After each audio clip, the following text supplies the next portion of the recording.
Bonjour, chers amis. Saviez-vous que près de 95% de ceux qui regardent mes vidéos ne sont pas abonnés? Si vous aimez ces histoires, n'oubliez pas d'appuyer sur le bouton « S'abonner » et de laisser un like. Cela m'aide énormément. Merci d'être là. Au fait, d'où regardez-vous cette vidéo? Dites-le moi dans les commentaires. Je travaille dans l'industrie du transport routier depuis 17 ans. Je m'appelle Marcus Webb, et j'ai roulé sur presque toutes les autoroutes entre Seattle et Miami, parcourant plus de 3,2 millions de kilomètres. Je pensais avoir tout vu sur la route. Absolument tout. Mais je me trompais.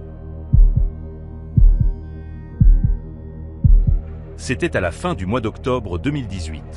J'avais 41 ans, divorcé depuis 3 ans, et je vivais dans un studio à Portland, dans l'Oregon, que je voyais à peine. Ma vraie maison était la route. Mon camion, un Freightliner Cascadia de 2015, m'était plus familier que n'importe quel bâtiment. Je connaissais chaque cliquetis, chaque grincement, chaque caprice de cette machine. Ce jour-là, tout avait commencé normalement. J'avais chargé ma marchandise un jeudi après-midi dans un centre de distribution à la périphérie de Portland. Des fixations industrielles et des fournitures destinées à une usine de fabrication à Boise, dans l'Idaho. Les papiers indiquaient que je devais livrer avant samedi matin, ce qui me laissait amplement le temps. L'itinéraire était simple, LI 84A à travers la gorge du Columbia, puis continuer vers l'Idaho. J'avais fait ce trajet peut-être 40 fois auparavant. Je suis parti vers 15h30. Le ciel était couvert, typique de l'automne dans l'Oregon. Il y avait une morsure dans l'air qui annonçait la pluie.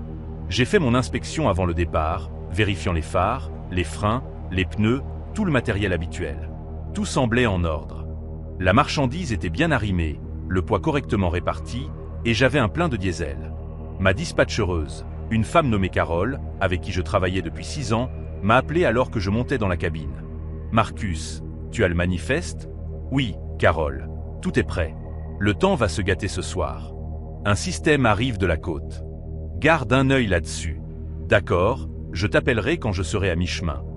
Conduis prudemment. » Je suis sorti du parking vers 15h30. Le trafic à travers Portland était son chaos habituel, mais cela ne me dérangeait pas. J'avais ma thermos de café, un sac de graines de tournesol et ma playlist de vieille musique country. Mère Lagarde chantait Mama Tried alors que je m'engageais sur LI 84. Les premières heures furent sans histoire. J'ai traversé la gorge alors que le soleil commençait à descendre. La rivière Columbia était grise et agitée à ma droite. Les falaises s'élevaient de chaque côté de l'autoroute, couvertes de taches de couleurs automnales. Quelques autres camions m'ont dépassé en sens inverse. J'en ai reconnu un, conduit par un gars nommé Pete, que j'avais croisé dans une aire de repos à Baker City quelques mois plus tôt. Nous avons échangé un éclair de phare en guise de salut. Vers 18h, j'avais dépassé Hood River. Le soleil s'était couché et l'obscurité s'était installée rapidement. Le ciel couvert signifiait pas d'étoiles, pas de lune, juste une noirceur au-delà de mes phares. La température avait aussi chuté. Mon thermomètre de tableau de bord affichait 6 degrés Celsius. Le trafic s'était considérablement éclairci. Ce tronçon de LI 84 n'était pas très fréquenté la nuit, surtout un jeudi. Je croisais un autre véhicule peut-être toutes les 10 ou 15 minutes. Principalement des camions, parfois une voiture. La route tournait et montait doucement alors que je m'éloignais de la rivière. Vers 19h30, je me suis arrêté dans une aire de repos près de Cascade Lock pour utiliser les toilettes et manger un morceau. L'air était presque déserte. Juste un camping-car garé dans un coin éloigné et une berline avec des plaques de l'Oregon. La zone familiale était déserte. Des feuilles mortes étaient éparpillées sur le bitume, grattant et tournoyant dans le vent. J'ai utilisé les toilettes, étiré mes jambes, mangé un sandwich que j'avais préparé ce matin-là. Le vent s'était levé. Je pouvais l'entendre gémir à travers les arbres entourant l'aire de repos. La température avait encore baissé de 3 degrés Celsius. J'ai vérifié mon téléphone. J'avais encore un bon signal. Rien d'important dans mes messages. Mon ex-femme m'avait envoyé un SMS au sujet d'un match de basket de notre fille. Je l'avais manqué, bien sûr. Je les manquais toujours. Je suis remonté dans la cabine et repris la route. Le café faisait son effet. Je me sentais alerte, concentré. Les lignes blanches de l'autoroute se déroulaient devant moi comme un fil d'une bobine. Mes phares perçaient l'obscurité. La ligne centrale discontinue scintillait en un rythme hypnotique. La radio diffusait du rock classique. Je chantais en chœur des chansons que j'avais entendues 1000 fois. La cabine était chaude et confortable. C'était cette partie du travail que j'aimais vraiment. Juste moi, le camion et la route ouverte. Pas de drame, pas de complications, personne ne me demandant rien. Vers 21h, j'ai dépassé The Dalles. Les lumières de la ville ont brillé dans mes rétroviseurs pendant un moment, puis se sont éteintes. Alors que je continuais vers l'est, le paysage s'aplatissait quelque peu. J'entrais dans une région plus sèche, à l'est des cascades. Les arbres se faisaient rares. La sauge et les prairies s'étendaient dans l'obscurité au-delà de la portée de mes phares. J'ai appelé Carole comme promis. Je fais bonne route. Je devrais être à Boise bien avant la date limite. Le temps est toujours correct, un peu venteux, mais rien de sérieux. D'accord, tiens-moi au courant. Les heures ont défilé. 22h, puis 23h. La route était presque déserte maintenant. Je croisais un autre véhicule, peut-être toutes les demi-heures. Les lignes blanches continuaient de défiler. Mes yeux ont commencé à s'alourdir vers 23h30. Alors, j'ai entrouvert la fenêtre et laissé l'air froid me fouetter le visage. J'ai attrapé un autre café dans ma glacière. La radio a commencé à grésiller. J'ai bidouillé les boutons, essayant de trouver une station plus claire. Tout ce que j'ai capté était une station de radio parlée. Puis cela a disparu aussi. J'ai branché mon téléphone, connecté au... Il a sorti une petite lampe torche et l'a dirigé vers un point dans l'obscurité à droite de l'autoroute. Environ 400 mètres plus loin, il y a une sortie, la route 197 Sud. Prenez-la pendant environ 24 km. Ensuite, vous tomberez sur la route 14. Prenez-la vers l'est. Cela vous ramènera sur LI 84 en évitant tout ce bazar. Cela ajoute peut-être 40 minutes à votre trajet. J'ai froncé les sourcils. La route 197, je ne pense pas l'avoir jamais prise. Elle est là. Elle est indiquée. Les panneaux de détour sont déjà en place. Il a reculé.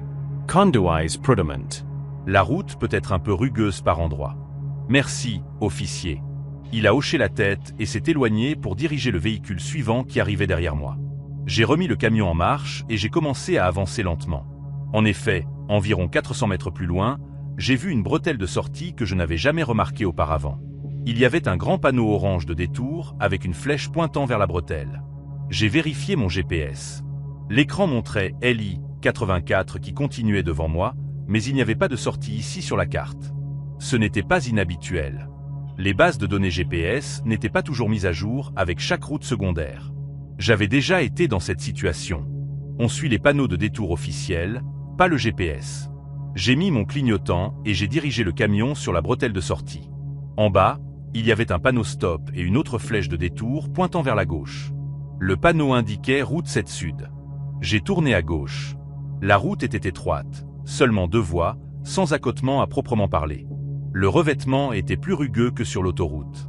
Beaucoup de petits nids de poules et de fissures. Mes phares éclairaient des pins serrés de chaque côté. Pas de réverbère, pas d'autre lumière, juste l'obscurité et les arbres. J'ai vérifié l'odomètre. Le policier avait dit 24 km jusqu'à la route 14. Je pouvais gérer cela.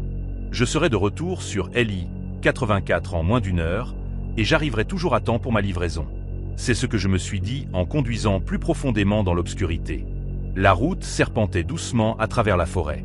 Mes phares balayaient les troncs d'arbres et les broussailles.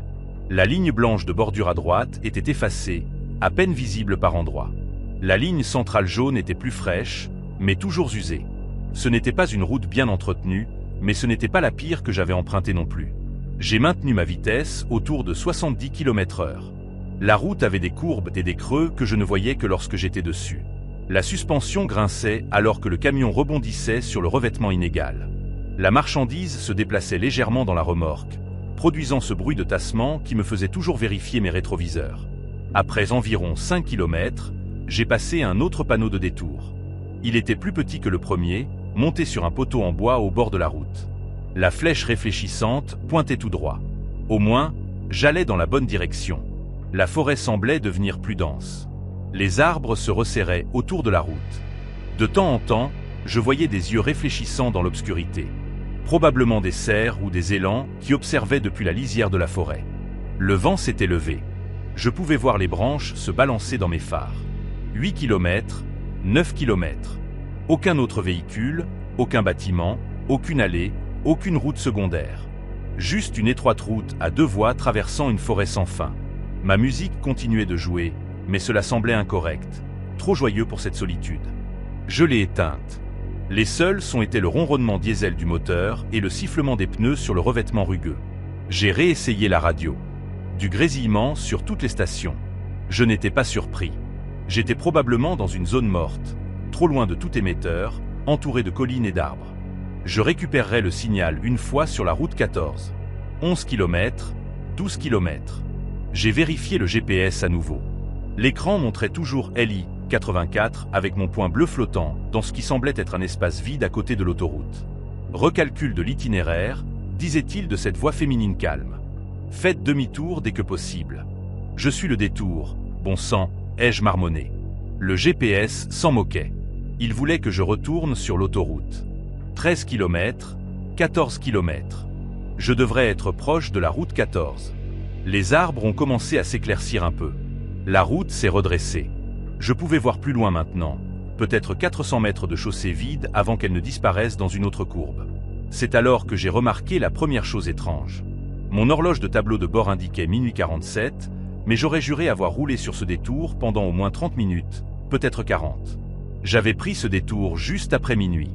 Les chiffres ne s'additionnaient pas tout à fait, mais j'ai haussé les épaules. Le temps joue des tours quand on est fatigué et qu'on conduit dans l'obscurité. 15 km. Toujours pas de route 14.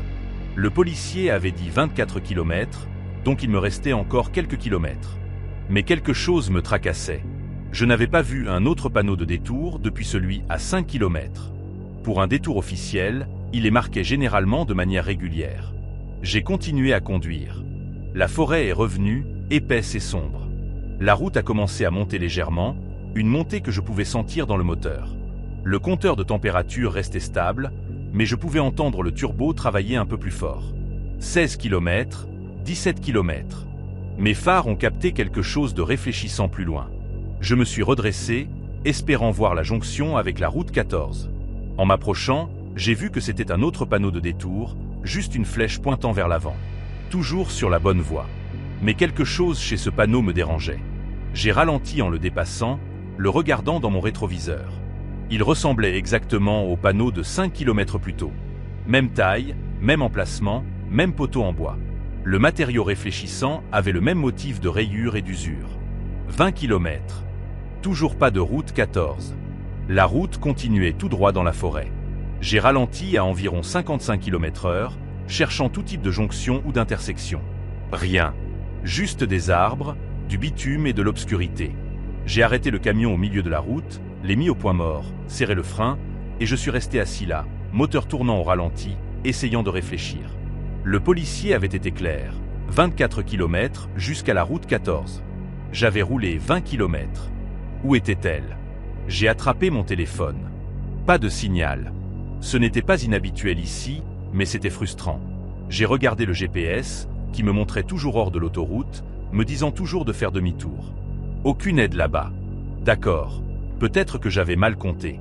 Peut-être que c'était plus de 24 km. J'ai continué. Le détour devait bien mener quelque part.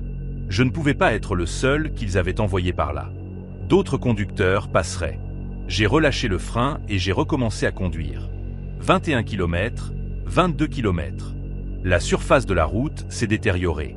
Plus de nids de poules, des fissures plus larges. J'ai dû ralentir à 50 km/h pour éviter de trop secouer la marchandise. 23 km. Un autre panneau de détour, identique aux autres. Flèche pointant vers l'avant. En le dépassant, j'ai senti un frisson qui n'avait rien à voir avec la température. Ce panneau était exactement le même que le précédent. Et je veux dire exactement.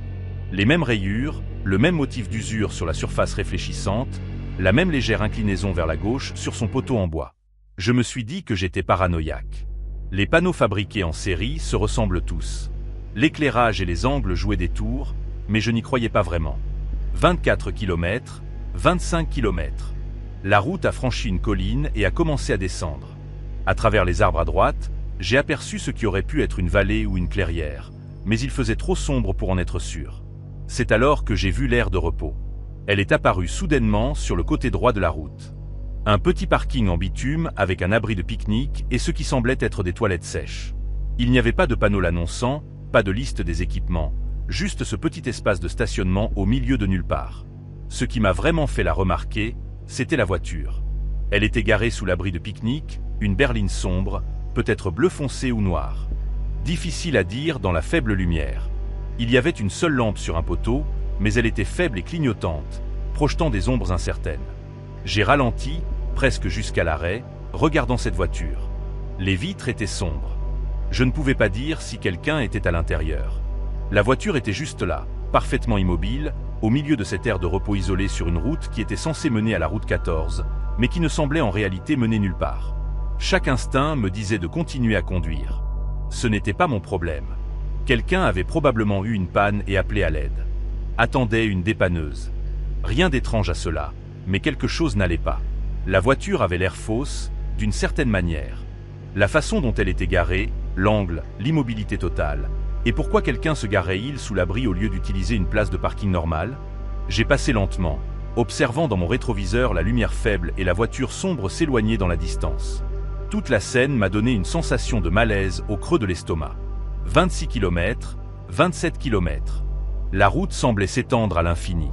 J'ai vérifié le compteur de carburant. Toujours aux 3/4 du réservoir. Pas d'inquiétude à avoir pour le carburant, mais définitivement inquiet de savoir où cette route me menait réellement. Mon téléphone a vibré. Je l'ai attrapé rapidement, espérant un signal. Mais ce n'était qu'une notification. Mon application de musique s'était arrêtée en raison de l'absence de connectivité. L'écran ne montrait aucune barre, aucun service. J'ai posé le téléphone et j'ai serré le volant plus fort. La chose intelligente à faire aurait été de faire demi-tour, de retourner sur LX 84 et d'expliquer aux policiers que le détour ne fonctionnait pas. Mais j'avais déjà parcouru 27 km. Faire demi-tour signifiait conduire 27 km en arrière, puis attendre le temps nécessaire pour dégager l'accident. Je pouvais perdre 3 ou 4 heures. Non, J.I. continue. La route devait bien mener quelque part. 28 km, 29 km. Le paysage forestier a changé de caractère. Les arbres semblaient différents, plus hauts, plus sombres, plus densément serrés. Ou peut-être était-ce juste mon imagination. L'obscurité semblait plus épaisse, comme si mes phares ne pénétraient pas aussi loin qu'ils le devraient. 30 km. Un autre panneau de détour. Flèche vers l'avant. Toujours vers l'avant.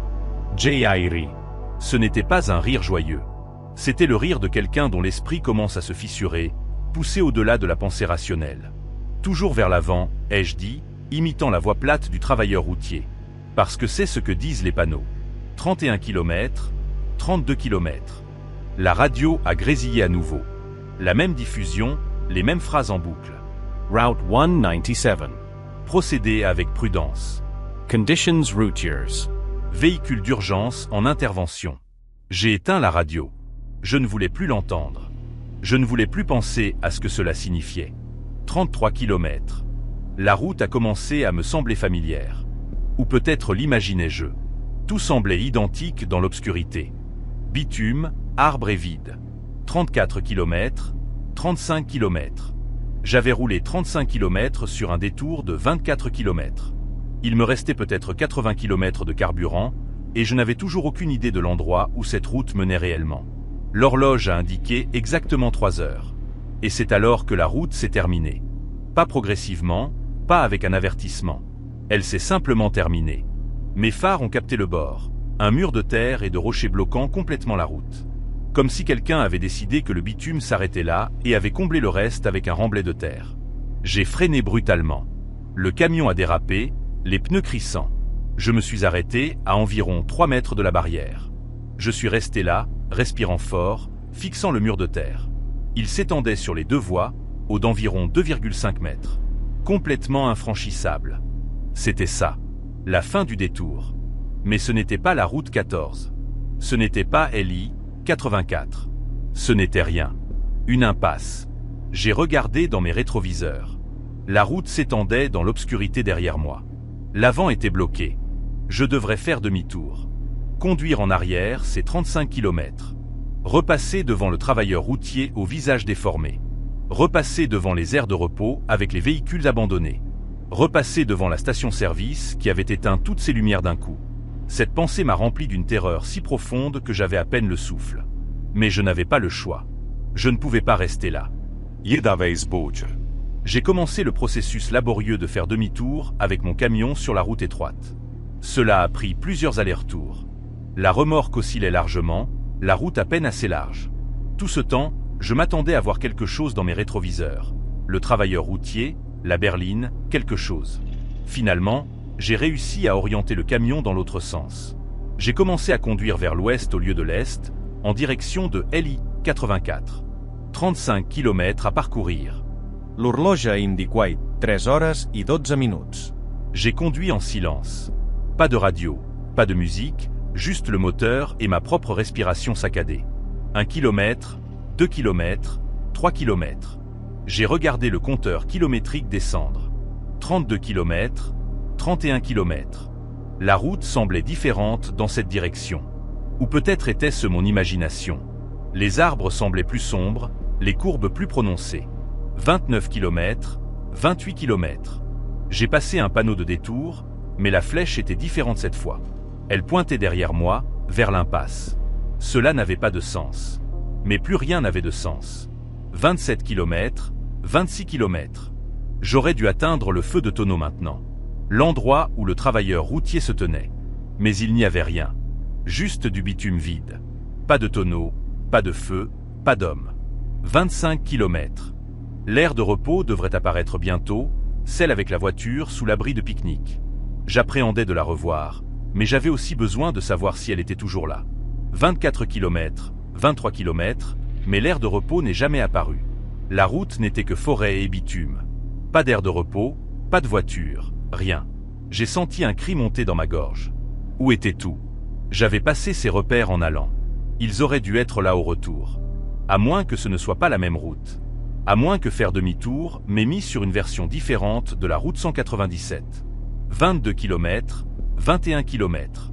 Le voyant de réserve de carburant s'est allumé, clignotant en orange sur mon tableau de bord. 20 km.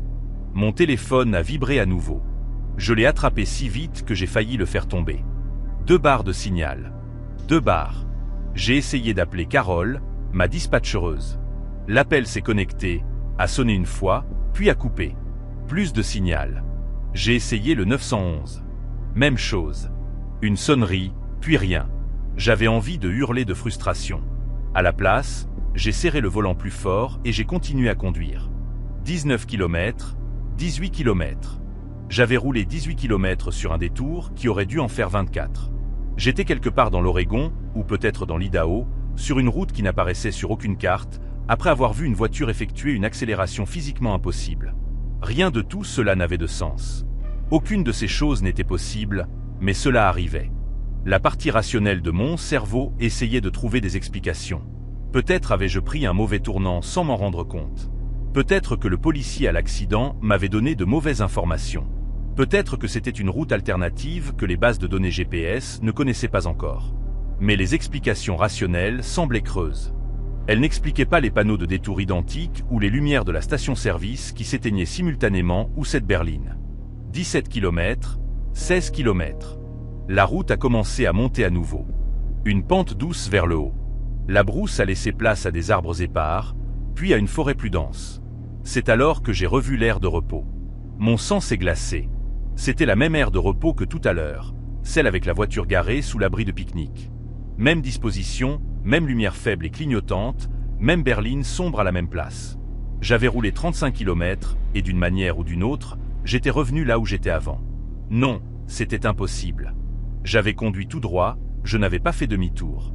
Cela devait être une aire de repos différente qui ressemblait simplement à l'autre. Mais en passant, j'ai vu la plaque d'immatriculation de la berline. Je ne pouvais pas lire les chiffres dans la faible lumière, mais je pouvais voir qu'il s'agissait de plaques de l'Oregon avec une rayure distinctive au milieu. La même voiture. Exactement la même voiture. J'ai continué à conduire, l'esprit en ébullition. Faisais-je des cercles? Comment? La route avait été droite pendant des kilomètres. Pas de virage, pas de boucle, à moins que la route ne courbe si progressivement que je ne l'ai pas remarqué. À moins que ce qui semblait droit soit en réalité un immense cercle doux.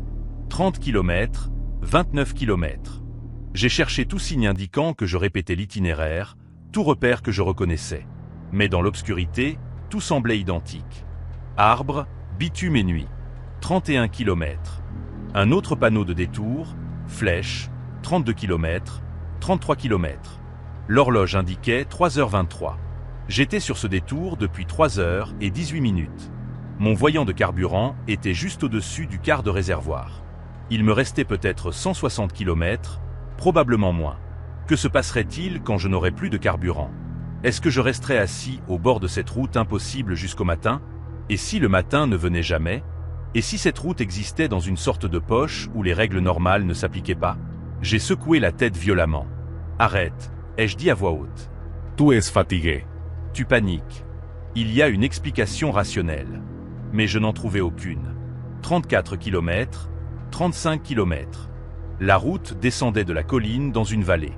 Je pouvais voir le terrain s'abaisser des deux côtés, bien que je ne puisse pas voir le fond. Juste de l'obscurité en dessous, comme si je conduisais le long du bord d'un abîme. 36 km. Et puis, enfin, j'ai vu quelque chose de différent. Plus loin, peut-être à 800 mètres, il y avait une lumière, pas un réverbère ou une lumière de bâtiment. C'était différent, orange et vacillante comme un feu. J'ai ralenti, m'approchant prudemment. En m'approchant, j'ai vu que c'était un feu de tonneau. Quelqu'un avait installé un fût métallique au bord de la route avec un feu brûlant à l'intérieur. Les flammes léchaient la nuit, projetant des ombres dansantes sur le bitume. Et debout à côté du feu se trouvait une personne. J'ai arrêté mon camion à environ 15 mètres du tonneau. La personne était éclairée par la lumière du feu. Un homme portant ce qui semblait être un gilet et un casque de travailleur routier. Il se tenait simplement là, les mains dans les poches, faisant face à mon camion. Je suis resté assis, moteur tournant au ralenti, essayant de décider quoi faire. C'était la première personne réelle que je voyais depuis le policier à l'accident. Cette personne pouvait avoir des réponses, savoir où cette route menait réellement, ou être quelque chose d'autre entièrement, quelque chose qui ressemblait simplement à une personne. J'ai chassé cette pensée. Je perdais la tête. C'était un travailleur routier, probablement en pause, se réchauffant près d'un feu. Normal, humming, real. J'ai baissé ma vitre et me suis penché. Et, vous savez où se trouve la route 14? L'homme n'a pas répondu, n'a pas bougé. C'est simplement tenu là à regarder mon camion. Je cherche la route 14, ai-je crié plus fort. Ou n'importe quel moyen de retourner sur LI 84. Toujours rien. Le visage de l'homme était dans l'ombre, la lumière du feu derrière lui. Je ne pouvais pas distinguer ses traits, juste une silhouette sombre contre les flammes. J'ai mis le camion en marche et j'ai avancé lentement, me rapprochant du feu de tonneau. Maintenant, j'étais peut-être à 6 mètres de l'homme, assez près pour le voir mieux. Il portait bien un gilet de travailleur routier, comme je l'avais pensé, mais il était vieux, usé. Les bandes réfléchissantes étaient décolorées et craquelées. Le casque semblait ancien, comme quelque chose des années 1970. Et l'homme lui-même, son visage était faux, pas déformé ou monstrueux, juste faux. Les proportions étaient légèrement décalées. Les yeux un peu trop écartés. La bouche un peu trop large. Comme si quelqu'un qui avait vu une photo d'un visage humain, mais n'en avait jamais rencontré un en vrai, avait essayé de le recréer. Où mène cette route? Ai-je demandé, ma voix à peine plus qu'un murmure. L'homme a souri, ou du moins a essayé. Sa bouche s'est étirée, révélant des dents. Trop de dents. En avant, a-t-il dit. Sa voix était plate, sans émotion. Le détour va en avant. Où se termine-t-il? Quand on y arrive? J'ai senti mes mains trembler sur le volant. J'ai roulé pendant 70 km.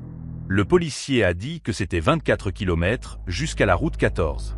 En avant, a répété l'homme. Même ton plat. Suivez les panneaux. Les panneaux ne mènent nulle part. L'homme a incliné la tête comme un chien entendant un son étrange. Le détour est en vigueur. Véhicule d'urgence en intervention. Maintenez une distance de sécurité. C'étaient les mots exacts de la diffusion radio. La même phraséologie. La même cadence étrange. Qui êtes-vous? Ai-je demandé. Un travailleur. J'aide avec le détour. Depuis combien de temps êtes-vous ici? Le sourire trop large de l'homme s'est encore élargi. J'entretiens la route. Je garde les panneaux pointés vers l'avant. J'aide les conducteurs à trouver leur chemin. À trouver leur chemin ou? En avant. J'en avais assez entendu. J'ai commencé à remonter ma vitre, prêt à repartir, mais l'homme a parlé à nouveau. Vous passez les aires de repos, a-t-il dit. Vous auriez dû vous arrêter. Mon sang s'est glacé. Pourquoi? Pour vous reposer. C'est pour cela qu'elles existent. Pour arrêter de conduire en avant. Je dois aller à Boise. J'ai une livraison. La tête de l'homme s'est inclinée de l'autre côté. La marchandise peut attendre. La route est longue. Vous devriez vous reposer. Non, je trouve un moyen de quitter cette route. Il n'y a pas de sortie, a dit l'homme. Son sourire avait disparu maintenant. Son visage était vide, sans expression. Il n'y a qu'en avant. C'est ce que disent les panneaux. C'est là que mène le détour. J'ai enfoncé l'accélérateur. Le camion a bondi en avant et j'ai laissé l'homme et son feu de tonneau derrière moi. Dans mon rétroviseur, je l'ai vu rester immobile alors que je m'éloignais, les flammes projetant de longues ombres sur le bitume. 40 km, 41 km. Mes mains tremblaient. Je pouvais à peine tenir le volant droit. Ce n'était pas une personne. Je le savais maintenant. Je ne savais pas ce que c'était, mais ce n'était pas humain. Le visage, la voix, les choses qu'il disait, tout était faux, tout était impossible. Mais je l'avais vu, je lui avais parlé. C'était aussi réel que la route sur laquelle je roulais. 42 km, 43 km. La route continuait à travers l'obscurité. Des arbres des deux côtés maintenant, se resserrant à nouveau. L'horloge indiquait 3h47. Mon voyant de carburant était passé sous le quart de réservoir.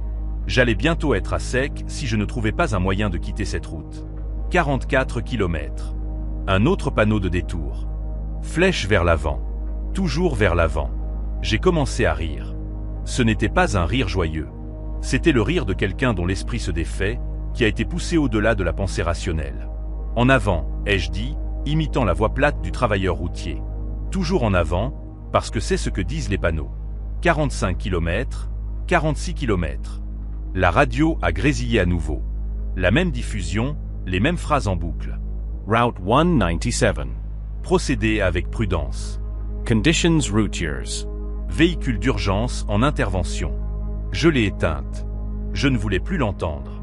Je ne voulais plus penser à ce que cela signifiait. 47 km. La route a commencé à me sembler familière. Ou peut-être l'imaginais-je. Tout semblait identique dans l'obscurité. Bitume, arbre et vide. 48 km, 49 km. J'avais roulé 80 km sur un détour de 24 km. Il me restait peut-être 80 km de carburant, et je n'avais toujours aucune idée de l'endroit où cette route menait réellement. L'horloge a indiqué exactement 4 heures.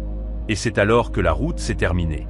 Pas progressivement, pas avec un avertissement. Elle s'est simplement terminée.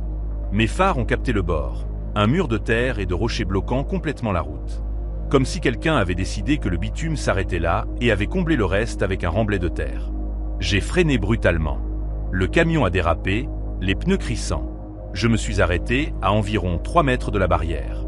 Je suis resté là, respirant fort, fixant le mur de terre. Il s'étendait sur les deux voies, haut d'environ 2,5 mètres. Complètement infranchissable. C'était ça, la fin du détour. Mais ce n'était pas la route 14. Ce n'était pas LI 84. Ce n'était rien. Une impasse.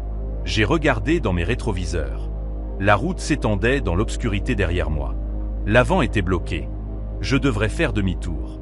Conduire en arrière, c'est 80 km. Repasser devant le travailleur routier au visage déformé. Repasser devant les aires de repos avec les véhicules abandonnés. Repasser devant la station-service qui avait éteint toutes ses lumières d'un coup. Cette pensée m'a rempli d'une terreur si profonde que j'avais à peine le souffle. Mais je n'avais pas le choix. Je ne pouvais pas rester là.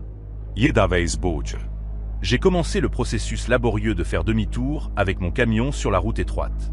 Cela a pris plusieurs allers-retours. La remorque oscillait largement, la route à peine assez large. Tout ce temps, je m'attendais à voir quelque chose dans mes rétroviseurs. Le travailleur routier, la berline, quelque chose. Finalement, j'ai réussi à orienter le camion dans l'autre sens. J'ai commencé à conduire vers l'ouest au lieu de l'est, en direction de LI 84. 80 km à parcourir. L'horloge indiquait 4 hores i 12 minuts. J'ai conduit en silence. Pas de radio, pas de musique, juste le moteur et ma propre respiration saccadée. 1 kilomètre, 2 km, 3 km. J'ai regardé le compteur kilométrique descendre. 77 km, 76 km. La route semblait différente dans cette direction. Ou peut-être était-ce mon imagination. Les arbres semblaient plus sombres, les courbes plus prononcées. 74 km, 73 km. J'ai passé un panneau de détour, mais la flèche était différente cette fois. Elle pointait derrière moi, vers l'impasse. Cela n'avait pas de sens. Mais plus rien n'avait de sens. 72 km, 71 km. J'aurais dû atteindre le feu de tonneau maintenant. L'endroit où le travailleur routier se tenait. Mais il n'y avait rien. Juste du bitume vide. Pas de tonneau, pas de feu, pas d'homme. 70 km. L'aire de repos devrait apparaître bientôt, celle avec la voiture sous l'abri de pique-nique. J'appréhendais de la revoir, mais j'avais aussi besoin de savoir si elle était toujours là. 69 km, 68 km, mais l'aire de repos n'est jamais apparue. La route n'était que forêt et bitume. Pas d'aire de repos, pas de voiture, rien. J'ai senti un cri monter dans ma gorge. Où était tout? J'avais passé ces repères en allant. Ils auraient dû être là au retour. À moins que ce ne soit pas la même route. À moins que faire demi-tour m'ait mis sur une version différente de la route 197. 67 km, 66 km. Le voyant de réserve de carburant s'est allumé, clignotant en orange sur mon tableau de bord. 65 km. Mon téléphone a vibré à nouveau. Je l'ai attrapé si vite que j'ai failli le faire tomber. 2 barres de signal. 2 barres. J'ai essayé d'appeler Carole. Le téléphone a sonné 1 fois, 2 fois, 3 fois. S'il te plaît, ai-je murmuré. Response. 4 sonneries. 5. Reponder. Carole, c'est Marcus. Je ne sais pas où je suis. J'ai pris un détour depuis LI 84 et je roule depuis des heures et je ne trouve pas le chemin du retour. Si tu reçois ce message, je suis sur la route 197 ou j'étais sur la route 197. Je ne sais plus. Juste, si tu n'as pas de mes nouvelles, préviens quelqu'un. Préviens la police. Je suis sur cette route et je ne peux pas en sortir. J'ai raccroché, regardé mon téléphone. Les barres de signal ont clignoté, puis ont disparu. Plus de réseau. 64 km, 63 km. La route a commencé à monter cette colline à nouveau. Ou une colline différente. Je ne pouvais plus le dire. 62 km, 61 km. L'horloge indiquait 4h51. J'avais conduit en arrière pendant presque 40 minutes. À cette allure, j'atteindrais le début du détour vers 6h30. Si j'y arrivais, si je ne tombais pas en panne de carburant, si la route menait réellement là où j'avais commencé. 60 km. J'ai réessayé la radio. Peut-être pourrais-je capter une vraie station. Quelque chose avec de vraies nouvelles ou de la musique, quelque chose de normal. Du grésillement. Puis cette voix à nouveau. Détour d'urgence en vigueur. Suivez les panneaux indiqués. Les conditions routières peuvent varier. Je l'ai éteinte immédiatement. Je ne pouvais plus écouter cela. Je ne pouvais plus supporter d'entendre ces phrases plates et répétitives. 59 km, 58 km. La station-service devrait apparaître. Ce grand établissement bien éclairé qui s'est éteint d'un coup. J'avais besoin de la voir. J'avais besoin de confirmation qu'elle avait été réelle. 57 km. Mais il n'y avait pas de station-service, juste des arbres et de l'obscurité comme toujours. L'endroit où elle aurait dû être n'était qu'une forêt vide. J'ai recommencé à rire. Ce même rire déjanté d'avant. Bien sûr, ai-je dit à la cabine vide. Bien sûr qu'elle n'est pas là, parce que rien de tout cela n'est réel. Je fais une crise de nerfs. Où je me suis endormi au volant et je rêve. Où je suis mort dans un accident et c'est l'enfer. 56 km, 55 km. Le voyant de réserve de carburant était plus insistant maintenant, bipant toutes les quelques secondes. Il me restait peut-être 50 km dans le réservoir, peut-être moins. J'allais tomber en panne de carburant sur cette route impossible. J'allais rester assis dans mon camion dans l'obscurité jusqu'à quand? L'aube? Est-ce que l'aube viendrait ici? 54 km, 53 km. Je devrais bientôt voir la plaine herbeuse. La zone où j'avais croisé la berline qui avait filé comme une fusée. 52 km. Les arbres se sont éclaircis. Le terrain s'est aplati. C'était ça, la section de brousse. J'ai scruté la route devant moi, à moitié m'attendant à voir des feux arrière, mais il n'y avait rien. Juste une route vide s'étendant dans l'obscurité. 51 km, 50 km. À mi-chemin du retour. Ou peut-être pas. Peut-être que la route était différente dans cette direction. Peut-être qu'elle était plus longue ou plus courte, ou infinie. Mes yeux commençaient à s'alourdir. Je conduisais depuis presque 5 heures maintenant. La plupart du temps dans un état de stress et de peur élevée. L'adrénaline s'estompait, laissant derrière elle une fatigue profonde. J'ai entrouvert la fenêtre, laissant l'air froid me fouetter le visage. J'ai enfoncé mes ongles dans mes paumes. N'importe quoi pour rester éveillé. 49 km, 48 km. La route est entrée à nouveau dans la forêt. Les arbres se dressaient des deux côtés, des branches s'étendant au-dessus du bitume comme des mains avides. 47 km. C'est alors que j'ai revu les feux arrière. La berline était de retour. Ou une berline était de retour. Elle était peut-être à 400 mètres devant, roulant à une allure régulière. J'aurais dû être terrifié. J'aurais dû garder mes distances, me souvenir de ce qui s'était passé la dernière fois. Mais j'étais désespéré. Désespéré de voir un signe de présence humaine, même si cette présence n'était peut-être pas entièrement humaine. J'ai accéléré, réduisant l'écart. 46 km, 45 km. Je me suis approché suffisamment pour voir que c'était définitivement une berline. De couleur foncée. Cela aurait pu être la même que tout à l'heure. Cela aurait pu être différente. Je ne pouvais pas le dire. J'ai allumé mes phares. La voiture n'a pas réagi. Elle a continué à rouler. Je me suis rapproché. 30 mètres. 15 mètres. Assez près pour voir la silhouette du conducteur. Puis les feux stop de la voiture se sont allumés. Pas juste un appui, un arrêt complet. La voiture s'est arrêtée net au milieu de la route. Je me suis arrêté à 15 mètres derrière elle, tout comme avant. J'ai attendu 30 secondes, 1 minute. Puis j'ai fait quelque chose de stupide. J'ai ouvert ma porte et je suis descendu du camion. L'air de la nuit était glacé. Je pouvais voir mon souffle en nuage. Mes jambes étaient raides après être resté assis si longtemps. J'ai marché lentement vers la berline, mes bottes crissant sur le bitume. Et, ai-je appelé? J'ai besoin d'aide. Je suis sur cette route depuis des heures. Savez-vous comment retourner sur Rally 84?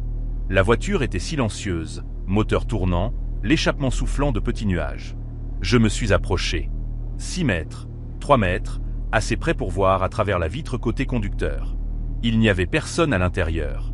Le siège du conducteur était vide. Celui du passager aussi. Toute la voiture était vide, mais le moteur tournait. Les phares étaient allumés. J'ai tendu la main vers la poignée de porte. Une partie de mon cerveau hurlait de ne pas la toucher, mais je l'ai fait quand même. J'ai tiré la poignée. La porte s'est ouverte. L'intérieur semblait normal. Siège de voiture ordinaire, tableau de bord, volant, clé dans le contact, une tasse de café dans le porte-gobelet, un téléphone, câble de charge branché dans la prise, comme si quelqu'un venait de sortir un instant, sauf qu'il n'y avait nulle part où sortir, au milieu d'une route vide, au milieu de nulle part. J'ai regardé à l'arrière. Rien. Vérifié le plancher. Rien. Puis j'ai remarqué quelque chose sur le siège passager. Un morceau de papier plié en deux. Je l'ai pris, déplié. Écrit d'une écriture soignée, il disait « Ne vous arrêtez pas aux aires de repos. Ne parlez pas aux travailleurs. Continuez simplement à conduire vers l'avant. Le détour se termine quand vous n'avez plus de carburant. Ensuite, vous en faites partie. » Mes mains ont commencé à trembler. J'ai lâché le papier, reculé de la voiture. Puis, comme avant, la voiture a bondi en avant. De 0 à 100 km/h en quelques secondes. Le moteur rugissait. Elle a filé sur la route et a disparu dans l'obscurité. J'ai couru vers mon camion, je suis monté, j'ai claqué la porte, verrouillé. Mon cœur battait si fort que j'ai cru qu'il allait exploser. 44 km à parcourir. Le voyant de carburant bipait de manière insistante. J'ai recommencé à conduire, plus vite maintenant, poussant le camion à 80, 90, 100 km/h. Je ne me souciais plus du revêtement rugueux ou des courbes. Je devais simplement couvrir de la distance. 43 km, 42 km, 41 km. La forêt défilait en un flou. La ligne blanche au centre de la route scintillait en un effet stroboscopique. 40 km, 39 km, 38 km. Allez, ai-je marmonné. Allez, allez, allez. 37 km, 36 km. Le voyant de carburant était presque sur eux. Le bip était constant maintenant. 35 km. J'ai vu des lumières devant. Mon cœur a fait un bond. Était-ce la fin? Était-ce LI 84? 34 km. Les lumières sont devenues plus brillantes. Plusieurs lumières clignotantes, orange et jaune. 33 km. Je pouvais distinguer des formes maintenant. Des véhicules, des voitures de police, une ambulance. 32 km. C'était la scène de l'accident. L'accident original qui avait déclenché ce cauchemar. J'étais de retour. J'ai ralenti en m'approchant, mes mains serrant le volant si fort qu'elles me faisaient mal. Il y avait le policier d'État, le même que tout à l'heure, debout sur la route avec sa baguette lumineuse. Il m'a fait signe de me diriger vers la droite, me redirigeant vers LI 84. J'ai suivi ses instructions, dirigeant mon camion sur la bretelle d'accès. Le revêtement a changé, est redevenu lisse. La sensation familière de l'autoroute. J'étais de retour sur LI 84. Le détour était terminé. J'ai regardé mon odomètre. J'avais roulé exactement 182,7 km depuis que j'avais quitté cet endroit. Le voyant de carburant indiquait E. Le bip était frénétique. L'horloge indiquait 5h47. J'avais été sur ce détour pendant 5h42. Je me suis garé sur l'accotement juste après la scène de l'accident, trop secoué pour continuer. Je suis resté assis là, moteur tournant au ralenti, fixant le tableau de bord. Mon téléphone a vibré. Le signal était de retour. Plusieurs appels manquaient de Carole. Un SMS d'elle, où es-tu? Rappelle-moi immédiatement. J'ai essayé de la rappeler, mais mes mains tremblaient trop pour tenir le téléphone. Je l'ai posé, j'ai appuyé ma tête contre le volant. Un coup sur ma vitre m'a fait sursauter. J'ai levé les yeux pour voir un autre policier d'état debout là. J'ai baissé la vitre. Ça va, monsieur? Vous avez l'air d'avoir vu un fantôme. Oui, ça va. Juste fatigué. Ce détour était plus long que prévu. Le policier a froncé les sourcils. Quel détour? Celui que vous avez mis en place pour l'accident. Route 197. Le froncement de sourcils du policier s'est accentué. Monsieur, nous n'avons mis en place aucun détour. L'accident a été dégagé il y a environ 3 heures. Le trafic circule normalement depuis. Je l'ai regardé, mais l'autre policier, il m'a dit de prendre la route 197. Cela devait faire 24 km. Il n'y a pas de route 197 dans cette région, a dit le policier lentement. Vous êtes sûr que ça va? Vous avez bu? Non. Non, Écoutez, peu importe. Je vais bien. Juste fatigué. Je vais m'arrêter à la prochaine aire de repos et dormir un peu. Le policier avait l'air dubitatif, mais il a hoché la tête. D'accord, conduisez prudemment. Il s'est éloigné. Je suis resté assis là pendant une autre minute, puis je suis retourné sur l'autoroute. Le soleil se levait maintenant. Le ciel devenait rose et orange à l'est. Une aube normale sur une autoroute normale. J'ai conduit jusqu'à Boise, j'ai livré ma marchandise avec 6 heures de retard. J'ai inventé une excuse sur un problème de moteur. J'ai été sanctionné quand même. C'était il y a 3 ans. Je conduis encore parfois sur cet itinéraire. LI 84 à travers l'Oregon jusqu'en Idaho. Et chaque fois que je passe cet endroit, ce tronçon d'autoroute où se trouvait l'accident, je cherche une sortie vers la route 197. Elle n'y est jamais. Mais parfois, tard dans la nuit, quand je conduis seul dans l'obscurité, ma radio commence à grésiller. Et à travers le grésillement, j'entends cette voix, détour en vigueur. Suivez les panneaux indiqués. Véhicule d'urgence en intervention. Et je me souviens de ce mot dans la berline, celui qui disait « Le détour se termine quand vous n'avez plus de carburant. Ensuite, vous en faites partie. » J'ai roulé 182,7 km cette nuit-là. Mon réservoir de carburant sur ce camion contenait 570 litres. Avec le rendement que j'avais, j'aurais dû tomber en panne vers 450 km. J'en ai été très proche. Parfois, je me demande ce qui se serait passé si j'avais été à sec. Si j'avais roulé jusqu'à m'arrêter quelque part sur cette route sans fin, incapable d'avancer ou de reculer, serais-je encore là, debout dans un gilet de travailleur routier à côté d'un feu de tonneau, disant à des conducteurs terrifiés que le détour ne va que vers l'avant? Ou serais-je dans une de ces voitures garées dans une aire de repos, attendant que quelqu'un trouve le mot que j'ai laissé? Je ne sais pas, et je ne veux pas le découvrir. Mais chaque fois que je vois un panneau de détour maintenant, même sur des routes normales en plein jour, je ressens cette même peur froide au creux de l'estomac, parce qu'une partie de moi connaît la vérité que je ne peux pas accepter. Certains détours ne mènent pas là où vous avez commencé.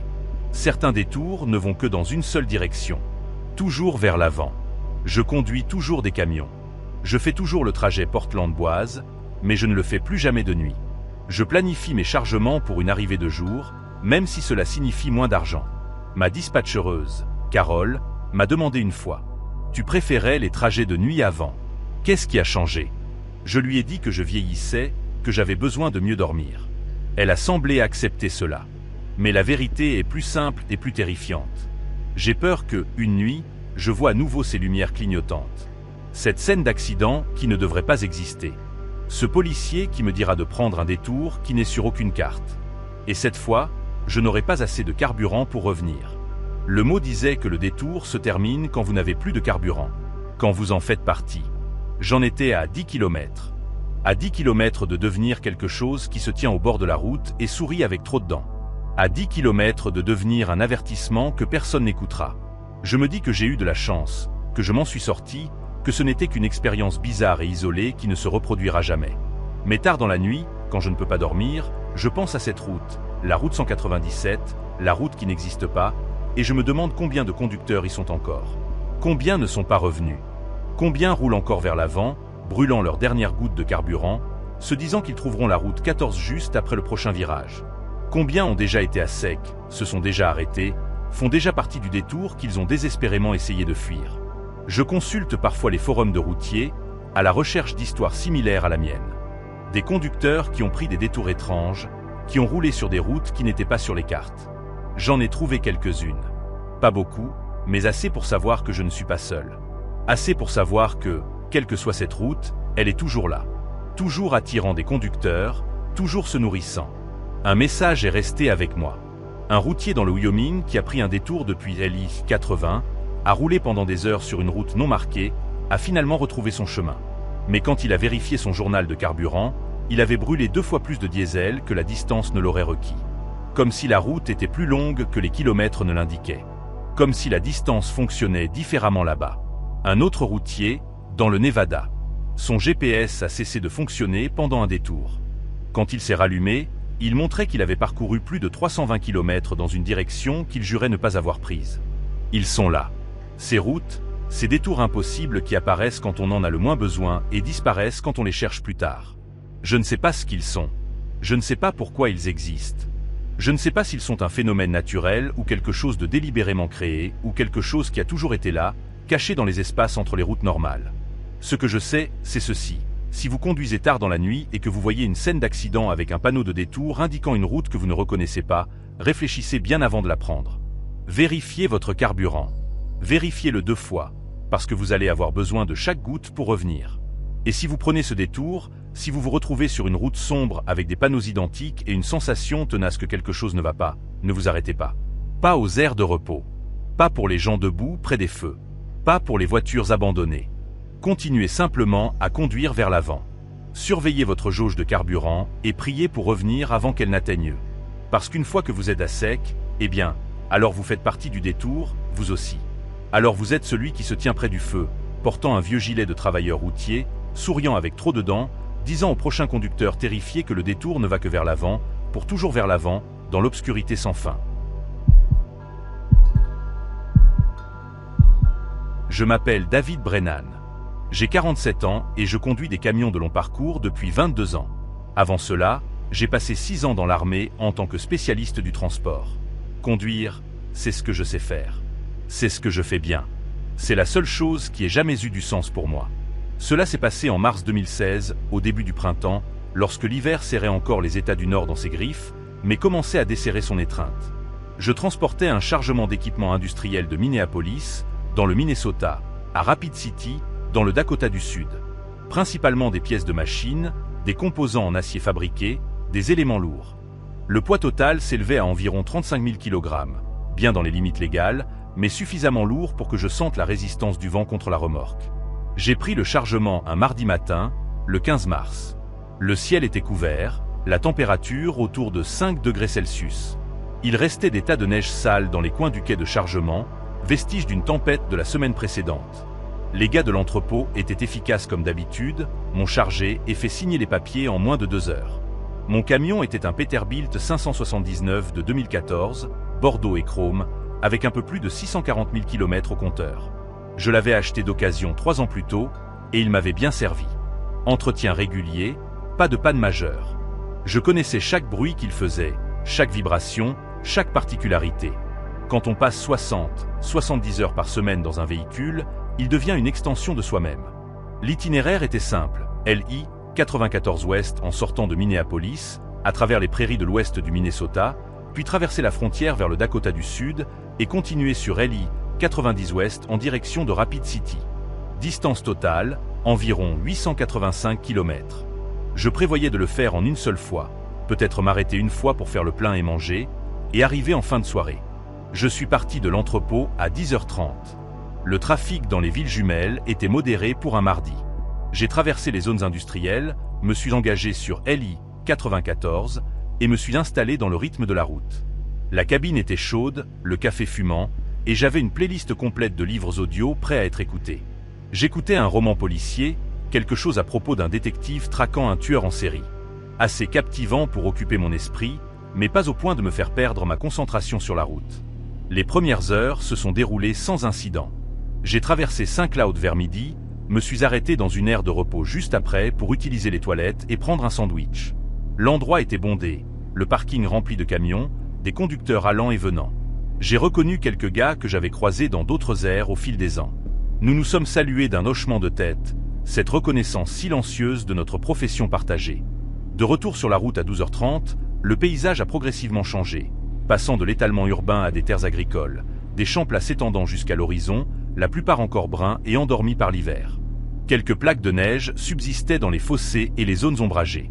Le ciel restait couvert, d'un gris uniforme qui semblait peser sur la terre. J'ai traversé la frontière du Dakota du Sud vers 14h15. Il y a un centre d'accueil juste à la frontière, mais je ne me suis pas arrêté. J'avais une bonne avance, et je voulais la maintenir. Le vent s'était levé, venant du nord-ouest, assez fort pour que je doive faire des corrections constantes pour garder le camion sur sa trajectoire. J'ai quitté LI 94 pour LI 90 ouest juste après la frontière. C'était maintenant le tronçon principal. LI 90 me mènerait directement à Rapid City. L'autoroute traversait les prairies, longue et droite sur des kilomètres, tournant occasionnellement autour d'une colline ou d'une vallée. Le trafic était léger. Je croisais un autre véhicule toutes les quelques minutes, mais ce n'était pas bondé. C'était typique pour un mardi après-midi en mars sur ce tronçon d'autoroute. Vers 15h, j'ai remarqué que le ciel s'assombrissait. Pas seulement le gris couvert de tout à l'heure. C'était différent. Des nuages d'orage se formaient à l'ouest. Plus sombres et plus menaçants. J'ai vérifié la météo sur mon téléphone à la prochaine aire de repos. Une alerte météo sévère pour l'ouest du Dakota du Sud, neige abondante possible, vent violent, visibilité réduite. Prévu pour s'abattre en soirée. J'ai fait un rapide calcul. Je faisais bonne route. Si le temps tenait encore 3 ou 4 heures, j'aurais atteint Rapid City avant le pire de la tempête. Je pourrais livrer le chargement, trouver un motel, et attendre la tempête confortablement. J'ai continué. Le livre audio jouait. Les lignes blanches défilaient sous mes roues. Le paysage défilait, immuable dans son immensité vide. Vers 16h, j'avais dépassé Chamberlain, me dirigeant vers les parties les plus désertes du Dakota du Sud. Les villes devenaient plus petites et plus espacées. La terre devenait plus sèche, plus désolée. C'était le début des grandes plaines, là où le Midwest se transformait en ouest. Le vent se levait vraiment maintenant. Je pouvais le sentir frapper la remorque, me poussant vers l'accotement. J'ai serré le volant plus fort, restant concentré. Ce n'était pas la première fois que je conduisais par grand vent. Loin de là. On apprend à le lire, à anticiper les rafales, à faire les corrections avant que le camion ne commence à dériver. Vers 16h30, j'ai vu les premiers flocons de neige. Juste quelques-uns au début, tournoyant dans le vent. En 10 minutes, il neigeait régulièrement. Pas encore une tempête, mais en passe de le devenir. La visibilité est passée de plusieurs kilomètres à peut-être 800 mètres. J'ai allumé mes phares, ralenti de 110 à 95 km/h. L'autoroute était encore dégagée, pas d'accumulation pour l'instant, mais je savais que cela pouvait changer rapidement. J'avais conduit à travers assez de tempêtes de neige dans les prairies pour savoir à quelle vitesse les conditions pouvaient se dégrader. J'étais à environ 32 km à l'est de Murdo quand j'ai vu les panneaux. De grands panneaux électroniques orange, du genre que le département des autoroutes utilise pour les urgences. Avertissement de tempête hibernale. Visibilité réduite de vent. Precautions extremes consoles. J'ai ralenti à 90 km/h. La neige tombait plus fort maintenant. De gros flocons qui collaient à mon pare-brise avant que les essuie-glaces ne les balaient. Le vent hurlait autour de la cabine. Je pouvais à peine voir les feux arrière d'une voiture, peut-être à 90 mètres devant moi. C'est alors que j'ai vu les lumières de police. Elles étaient sur l'accotement, clignotant en bleu et rouge à travers la neige. En m'approchant, j'ai pu distinguer 2 voitures de patrouille de l'État garées en travers de la voie de droite. Un officier se tenait sur la route, portant un gilet réfléchissant sur son uniforme, agitant une lampe torche. J'ai ralenti, me dirigeant vers la voie de gauche en m'approchant. L'officier m'a indiqué fermement, puis m'a fait signe de me garer sur l'accotement. J'ai arrêté le camion à environ 15 mètres des voitures de patrouille, l'ai mis au point mort, serré le frein de stationnement. Dans mon rétroviseur, j'ai vu l'officier marcher vers moi. Il était emmitouflé contre le froid, capuche relevée, avançant avec détermination contre le vent. J'ai baissé ma vitre alors qu'il atteignait ma porte. Une bourrasque d'air glacé et de neige m'a frappé le visage. « Bonjour, officier. Quelle est la situation ?» C'était un jeune homme, peut-être début de la trentaine, avec un visage mince et des yeux sérieux. La neige s'accumulait déjà sur ses épaules et sa capuche. Les autoroutes sont fermées à environ 24 km de vent. Un semi-remorque s'est renversé, bloquant les deux voies. Accumulation de véhicules. Personne n'est gravement blessé, mais la route est complètement bloquée. Combien de temps avant que ce soit dégagé? Ça peut prendre des heures. Peut-être toute la nuit, peut-être jusqu'à demain matin. Nous avons des dépanneuses en route, mais dans ces conditions. Il a secoué la tête. Vous allez devoir prendre un détour. J'avais peur qu'il ne dise cela. Un détour? Ici? Il n'y avait pas grand-chose ici, juste des prairies et occasionnellement une route de ranch, mais l'officier pointait déjà sur une carte. Environ 1,6 km de vent, il y a une sortie pour la route 47 du comté. Prenez-la vers le sud pendant environ 48 km. Ensuite, vous tomberez sur la route 183 de l'État. Prenez-la vers l'ouest et elle vous ramènera sur LI 90, à environ 64 km plus loin, après le lieu de l'accident. J'ai regardé où il pointait. La carte montrait un réseau de routes plus petites partant de l'autoroute. Des routes de comté, des routes d'État, le genre de routes secondaires qui relient les petites villes et les ranchs. Cela va ajouter combien? 1 heure à mon trajet, probablement, mais c'est mieux que de rester ici à attendre. L'accumulation est mauvaise. Cela pourrait prendre 4 ou 5 heures pour dégager. J'ai réfléchi. 1 heure supplémentaire contre potentiellement 4 ou 5 heures à attendre sur l'accotement dans une tempête de neige. Le choix était facile. D'accord. Route 47 du comté, puis route 183 de l'État vers l'ouest. C'est ça. La route devrait être praticable. Il pourrait y avoir un peu de neige, mais rien que vous ne puissiez pas gérer. Il s'est éloigné de ma porte. Conduise prudiment. La tempête ne va pas s'améliorer avant un moment. On fera ça. Merci, officier. Il a hoché la tête et s'est retourné vers sa voiture de patrouille, la tête baissée contre le vent et la neige. J'ai remonté ma vitre, reconnaissant pour la chaleur de la cabine. J'ai relâché le frein de stationnement et me suis remis sur l'autoroute. La neige tombait encore plus fort maintenant, la visibilité réduite à peut-être 400 mètres. Mes essuie-glaces travaillaient sans relâche, mais la neige continuait à s'accumuler sur les bords du pare-brise. J'ai regardé mon odomètre. 1,5 km plus loin, sur la droite, un panneau vert d'autoroute à peine visible à travers la neige. Route 47 du comté, 1 km. La sortie est apparue rapidement. C'était une simple bretelle de sortie courbée vers un panneau stop à une intersection en T. La route du comté était perpendiculaire à l'autoroute, se dirigeant vers le sud dans ce qui semblait être une prairie vide. J'ai fait le virage et me suis engagé sur la bretelle de sortie. En bas, il y avait un panneau stop à une intersection en T. La route 47 du comté s'étendait d'est en ouest. Je devais aller vers l'est. J'ai tourné à droite et me suis engagé sur la route. Le revêtement était plus rugueux que sur l'autoroute. Plus de nids de poules et de fissures. La neige s'accumulait plus vite ici, déjà 8 à 10 cm sur la route. Mon camion la traversait, mais je devais garder ma vitesse à 50 km/h. La route traversait une campagne ouverte. Pas de bâtiments, pas de lumière, juste l'obscurité et la neige qui tombait. Mes phares éclairaient peut-être 15 mètres de route devant moi, et c'était tout. Tout au-delà était un vide blanc. Je me suis installé pour le détour. 80 km supplémentaires à 50 km/h signifiaient environ 1 heure et 40 minutes de plus à mon trajet. J'arriverai toujours à Rapid City, juste plus tard que prévu, toujours avant le pire de la tempête, espérons-le. Les kilomètres défilaient lentement, 8 km, 16 km. La route serpentait doucement à travers le paysage, descendant occasionnellement dans des vallées ou montant des collines basses. La neige continuait à tomber plus fort maintenant. J'ai dû mettre mes essuie-glaces à leur vitesse maximale. 24 km. 32 km. Je devrais approcher de la route 183 maintenant. J'ai surveillé les panneaux, tout signe indiquant une intersection à venir, mais il n'y avait rien, juste la route s'étendant devant moi dans l'obscurité neigeuse. 35 km. L'officier avait dit environ 32 km jusqu'à la route 183. Peut-être que mon odomètre était légèrement décalé. Peut-être que la distance était un peu plus loin qu'il ne l'avait indiqué. J'ai décidé de continuer encore quelques kilomètres. 40 km. 48 km. J'étais maintenant bien au-delà de l'endroit où la route 183 aurait dû se trouver. Un frisson d'inquiétude m'a parcouru l'échine.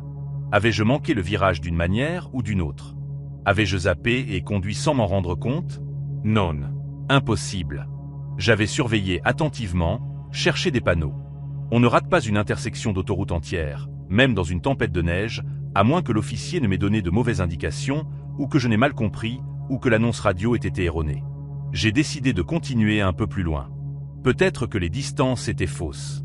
Peut-être que la route 183 était à 8 ou 16 km plus loin. 56 km. 64 km. J'avais maintenant roulé plus du double de la distance indiquée par l'officier, et j'étais nulle part. Juste sur cette route, coupant à travers une prairie vide et enneigée sans panneaux, sans repères, sans indication de l'endroit où j'étais, où cette route menait. La tempête ne montrait aucun signe d'accalmie. Au contraire, elle semblait empirer. Le vent s'était levé, créant des conditions de quasi-blizzard par moments. J'ai dû ralentir à 40 km/h, puis à 30 km/h. 72 km. La route est entrée dans une zone boisée. Les arbres se serraient de chaque côté, leurs branches lourdes de neige. Mes phares les ont éclairés, se balançant dans le vent, créant des ombres dansantes qui jouaient des tours à mes yeux. C'est alors que j'ai vu l'aire de repos. Elle est apparue soudainement sur la droite. Un petit parking en bitume avec un abri de pique-nique et ce qui semblait être des toilettes. Un seul poteau lumineux fournissait un éclairage faible, bien que l'ampoule clignotât irrégulièrement, projetant une lumière incertaine sur le parking couvert de neige. J'ai ralenti presque jusqu'à l'arrêt, regardant l'aire de repos. Elle était complètement déserte. Aucun autre véhicule, aucun signe d'utilisation récente. La neige dans le parking était lisse et intacte, d'au moins 15 cm de profondeur. Quelque chose chez elle me dérangeait. Les aires de repos avaient généralement des panneaux les annonçant, listant les équipements disponibles, peut-être le nom de l'aire, mais celle-ci était apparue sans avertissement, sans signalisation. J'ai presque arrêté. Une partie de moi voulait désespérément s'arrêter, descendre et m'étirer, vérifier la carte, utiliser les toilettes, mais une autre partie, un instinct que j'avais appris à écouter après près de 3 décennies de conduite, me disait de continuer à avancer. J'ai passé l'aire de repos lentement. Dans mes rétroviseurs, j'ai regardé la lumière clignotante s'éloigner dans la distance, avalée par la neige qui tombait, et puis, peut-être 800 mètres après l'aire de repos, je l'ai revue. La même aire de repos, avec la même disposition, le même abri de pique-nique, le même bâtiment de toilette, le même poteau lumineux clignotant. J'ai freiné plus fort que je ne l'avais prévu. Je me suis arrêté au milieu de la route, et mis le camion au point mort, et serré le frein, et je suis resté assis là, le moteur tournant au ralenti, essayant de réfléchir à la situation. J'avais roulé 80 km sur un détour qui aurait dû en faire 48. Je n'avais pas vu la route 183. Je n'avais vu aucune autre route. Juste cette route de comté, coupant à travers une prairie de plus en plus vide. La chose intelligente à faire aurait été de faire demi-tour, de retourner sur LX 90, de tenter ma chance avec la scène de l'accident. Peut-être que c'était dégagé maintenant. Mais faire demi-tour avec un camion de 35 000 kg sur une route étroite et enneigée n'était pas simple. Et j'avais déjà parcouru 80 km. Faire demi-tour signifiait conduire 80 km dans l'autre sens, puis qui sait combien de temps pour revenir là où j'avais commencé. Cela pouvait ajouter 3 heures à mon trajet. Non, J.I. continué. Le détour devait bien mener quelque part. L'officier m'avait donné des indications précises. Il devait y avoir une raison. J'ai relâché le frein et j'ai recommencé à conduire. 104 km. 112 km. La radio a grésillé à nouveau. Plus de parasites, puis cette voix masculine. Détour d'urgence. Route 47 du comté, jonction avec la route 183 de l'État, environ 19 km de vent. La même annonce qu'avant, mot pour mot, la même intonation, comme un enregistrement en boucle. J'ai éteint la radio, un frisson me parcourant qui n'avait rien à voir avec la température. 120 km. 128 km. La neige a commencé à se calmer. La chute aveuglante s'est atténuée en flocons modérés. La visibilité s'est améliorée à peut-être 800 mètres. Je pouvais voir la route devant moi plus clairement maintenant. Elle était parfaitement droite. Absolument parfaitement droite. S'étendant de ma position actuelle à l'horizon sans la moindre courbe ni déviation. Et il n'y avait rien d'autre. Pas de bâtiment, pas de clôture, pas de lignes électriques, pas d'arbres. Juste la route et la prairie et la neige qui tombait. 136 km. J'avais roulé 136 km sur un détour de 48 km. J'étais quelque part dans le Dakota du Sud, probablement, mais je n'avais aucune idée de l'endroit. Mon GPS avait cessé de se mettre à jour, figé sur ce même point bleu au milieu de nulle part. J'aurais dû faire demi-tour il y a des kilomètres. Je le savais. Mais j'avais pris cet engagement, et une partie obstinée de moi refusait d'abandonner. La jonction devait être devant. Elle devait l'être. 144 km. 152 km. Le soleil se couchait maintenant, bien que je puisse à peine le dire à travers le ciel couvert. La lumière s'est simplement atténuée progressivement du gris au gris plus foncé jusqu'à presque noir. J'avais conduit pendant des heures. Mon café était froid. Mon livre audio avait cessé de jouer quand j'avais perdu le signal du téléphone. Il n'y avait que moi, le camion et la route sans fin. 160 km. C'est alors que j'ai vu la voiture de police. La voiture de police s'était garée sur l'accotement à environ 400 mètres devant, faisant face à ma direction. Sa barre lumineuse était allumée, clignotant en bleu et rouge à travers la lumière crépusculaire enneigée. En m'approchant, j'ai pu distinguer les détails. C'était une voiture de patrouille de la police d'État du Dakota du Sud, comme celle que j'avais vue au début de ce détour. Un soulagement m'a envahi. Un officier, quelqu'un qui pourrait me dire où j'étais, ce qui s'était passé, comment revenir sur la bonne voie. J'ai ralenti en m'approchant, me garant sur l'accotement à environ 9 mètres devant la voiture de patrouille. J'ai serré le frein de stationnement et ouvert ma porte, descendant dans une neige qui faisait maintenant presque 30 cm de profondeur. Le froid m'a frappé comme un coup physique. La température avait chuté de manière significative. Ma respiration sortait en nuages. J'ai serré mon manteau plus fort et me suis traîné vers la voiture de police. Le moteur tournait, de la fumée sortant du pot d'échappement. Les lumières clignotaient de manière rythmique, mais je ne pouvais voir personne à l'intérieur. Les vitres étaient teintées sombres, et la lumière déclinante rendait impossible de voir à travers. Je me suis approché du côté conducteur et j'ai frappé à la vitre. « Bonjour, officier. » Pas de réponse. La vitre ne s'est pas baissée. J'ai frappé à nouveau, plus fort. J'ai besoin d'aide. Je suis perdu. On m'a dit de prendre ce détour, mais la vitre s'est baissée, mais il n'y avait personne sur le siège du conducteur. L'intérieur était vide. J'ai reculé, mon cœur battant. La vitre s'était baissée toute seule. Ou non, quelqu'un avait dû appuyer sur le bouton, mais il n'y avait personne. Je me suis penché, regardant dans la voiture de patrouille vide. Les clés étaient dans le contact. La radio était allumée, grésillant avec des parasites. L'ordinateur monté sur le tableau de bord était allumé, affichant quelque chose que je ne pouvais pas tout à fait lire sous cet angle. « Bonjour », ai-je appelé, regardant autour de moi. « Y a-t-il quelqu'un ici ?» La prairie s'étendait vide dans toutes les directions. Le vent gémissait à travers la neige. Il n'y avait personne. J'aurais dû partir. J'aurais dû marcher jusqu'à mon camion et m'éloigner aussi vite que les conditions le permettaient. Mais je ne pouvais pas. J'avais besoin de réponses. J'avais besoin de comprendre ce qui se passait. J'ai tendu la main à travers la vitre ouverte et j'ai attrapé le combiné de la radio, j'ai appuyé sur le bouton de transmission. Ici, c'est un civil sur la route 47 du comté. Je suis à côté d'un véhicule de la police d'État. J'ai besoin d'assistance. Quelqu'un m'entend? Des parasites? Puis une voix différente de celle que j'avais entendue à la radio auparavant. Plus âgée, plus rauque. Route 47 du comté. Mon fils, il n'y a pas de route 47 du comté dans ce secteur. J'ai senti mon estomac se nouer. Quoi? Je suis dessus en ce moment. Un policier d'État m'a dirigé ici à cause d'un embouteillage sur LI 90. Il n'y a pas d'embouteillage sur LI 90. Les autoroutes sont dégagées. Ça l'a été toute la journée. Ce n'est pas possible. J'y étais. J'ai vu l'officier. Il m'a donné des directions. Quelle est votre position? Je ne sais pas. Je suis quelque part sur la route 47 du comté. J'ai conduit pendant 160 km. Un long silence. Des parasites. Puis la voix est revenue, et maintenant elle semblait inquiète. Mon fils, la plus longue route de comté dans cette partie de l'État fait peut-être 32 km. Je vous dis que j'ai conduit pendant 160 km. Quand est-ce que cela s'est produit? J'ai regardé ma montre. Les chiffres brillaient dans la lumière déclinante. 20h37.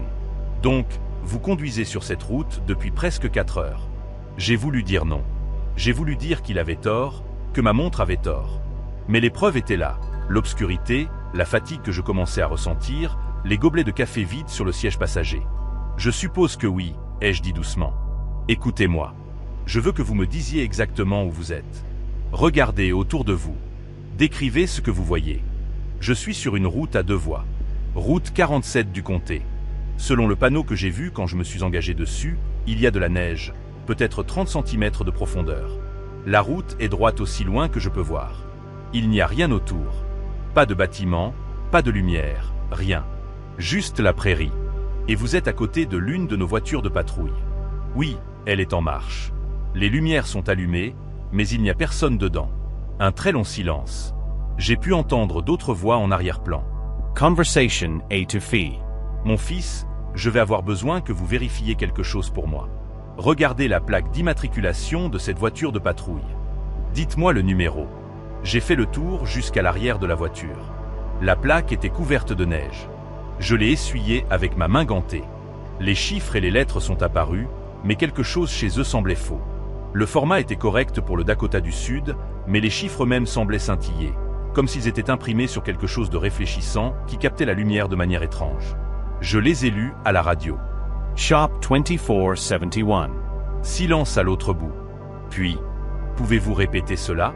Shop 2471. Plus de voix étouffée.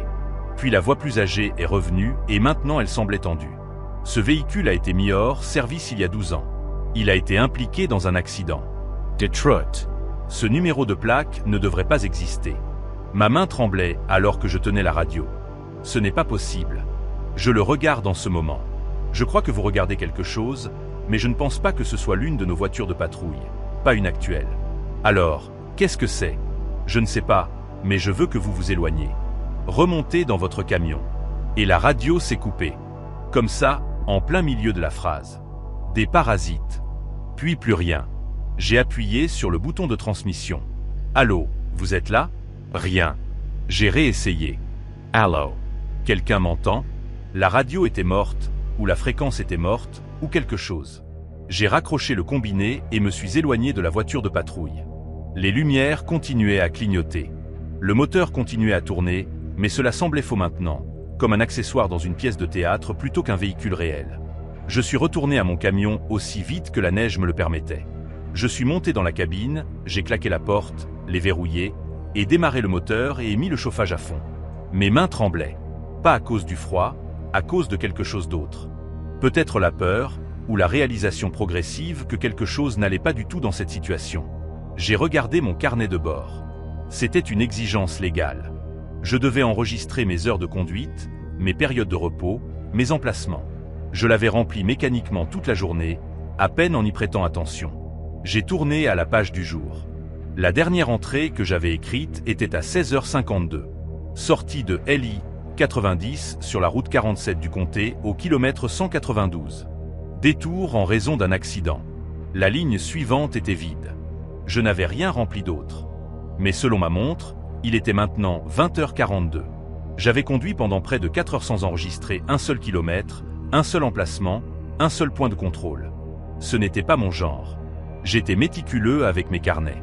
Le DOT pouvait me contrôler à tout moment et les vérifier. Des heures manquantes pouvaient signifier des amendes, une suspension, la perte de mon permis de conduire commercial. J'ai essayé de me souvenir des 4 dernières heures. Conduire à travers la neige, regarder les kilomètres défiler, chercher la route 183, la station-service abandonnée, les traces de pneus qui s'arrêtaient, les diffusions radio. Tout était là dans ma mémoire, mais cela semblait lointain, comme si c'était arrivé à quelqu'un d'autre et que j'en avais seulement entendu parler. J'ai regardé dans mon rétroviseur. La voiture de patrouille était garée derrière moi, les lumières clignotant toujours. Alors que je regardais, les lumières se sont éteintes tout en même temps. La voiture s'est assombrie et silencieuse. J'ai mis le camion en marche et me suis éloigné aussi vite que les conditions le permettaient. 168 km. 176 km. La route droite a enfin commencé à tourner. Des courbes douces au début, puis des virages plus serrés alors qu'elle contournait des collines que je pouvais à peine voir dans l'obscurité. Et puis, au loin, j'ai vu des lumières. De Braies Lumieres. Plusieurs points de luminosité coupant à travers l'obscurité. Une ville, cela devait l'être. J'ai accéléré, mon cœur battant. Civilisation, Jean, réponse. 184 km. Les lumières sont devenues plus brillantes. Je pouvais distinguer des bâtiments individuels maintenant, des réverbères, la lueur des fenêtres. 192 km. J'ai pénétré dans la périphérie de la ville. De petites maisons bordaient la route, la plupart avec des lumières allumées. J'ai vu des voitures garées dans les allées. Une station-service à gauche, ouverte et éclairée. Une petite épicerie, un dîner. Je me suis garé à la station-service, me suis arrêté aux pompes et suis pratiquement tombé de la cabine. Mes jambes étaient raides après des heures assis. L'air froid mordait mon visage, mais je m'en moquais. J'étais quelque part de réel. Je suis entré dans la station. Une jeune femme se tenait derrière le comptoir, lisant quelque chose sur son téléphone. Elle a levé les yeux quand je suis entré. « Je peux vous aider ? Où suis-je » Les mots sont sortis plus désespérément que je ne l'avais prévu. Elle a froncé les sourcils. « Vous êtes à Kadoka. Vous allez bien ?» Kadoka? Je connaissais ce nom. Petite ville du centre du Dakota du Sud sur LI 90. J'aurais dû la traverser sur le chemin de Rapid City. À quelle distance se trouve LI 90? Environ 5 km au nord. Vous prenez simplement la rue principale à travers la ville. Elle se connecte directement à l'autoroute. 5 km. Après avoir conduit 192 km sur cette route cauchemardesque, j'étais à 5 km de l'endroit où je devais être. Quel est le moyen le plus rapide pour aller à Rapid City depuis ici? Prenez simplement LI 90 Ouest. C'est à environ 110 km. Je l'ai remercié et suis retourné à mon camion. Mes mains tremblaient encore alors que je démarrais le moteur. J'ai suivi ses indications à travers la ville et en effet, en moins de 5 minutes, j'ai vu les panneaux verts pour LI 90 Ouest. Je me suis engagé sur l'autoroute et j'ai senti quelque chose dans ma poitrine se détendre. C'était familier. C'était normal. Des voitures passant dans les deux voies, des bornes kilométriques, des panneaux de sortie. L'infrastructure ordinaire de la civilisation.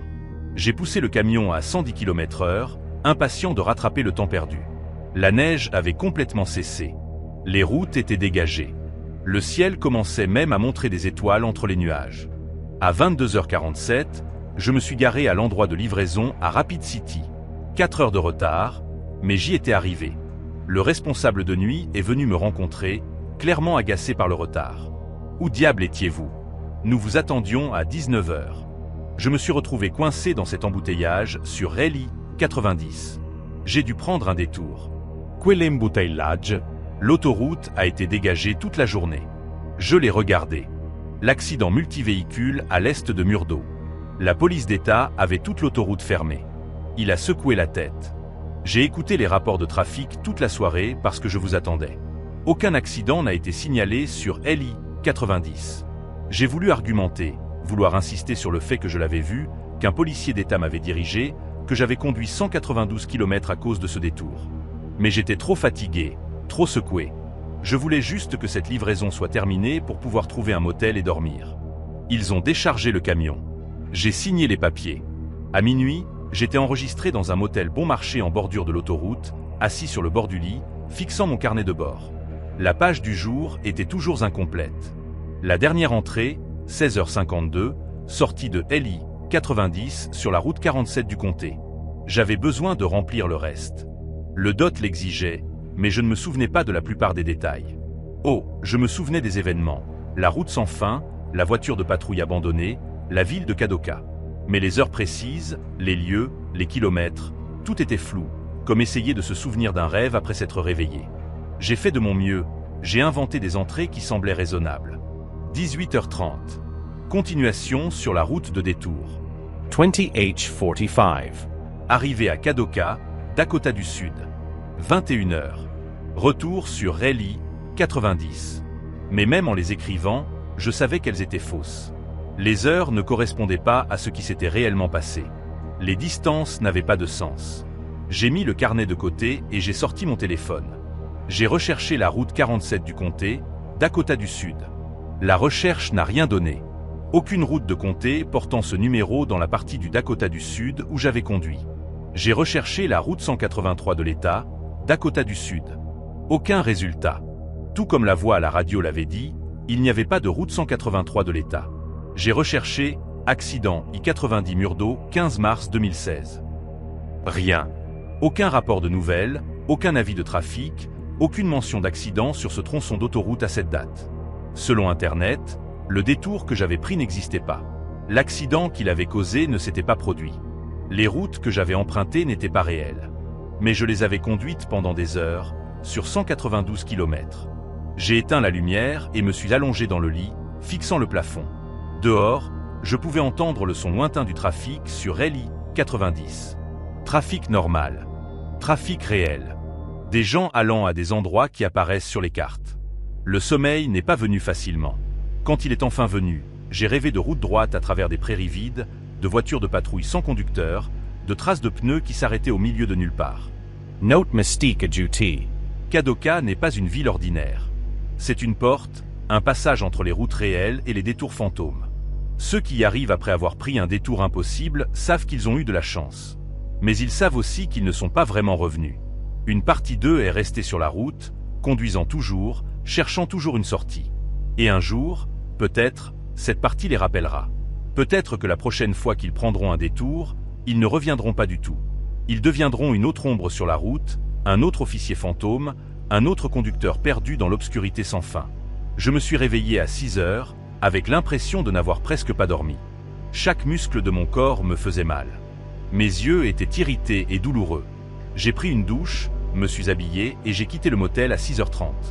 Mon camion était là où je l'avais garé, couvert d'une fine couche de givre. J'ai fait une inspection en faisant le tour, vérifiant les phares, les pneus, les connexions. Tout semblait bien, normal, comme si la nuit précédente n'avait été qu'un autre trajet de routine. Je suis monté dans la cabine et je me suis assis un moment avant de démarrer le moteur.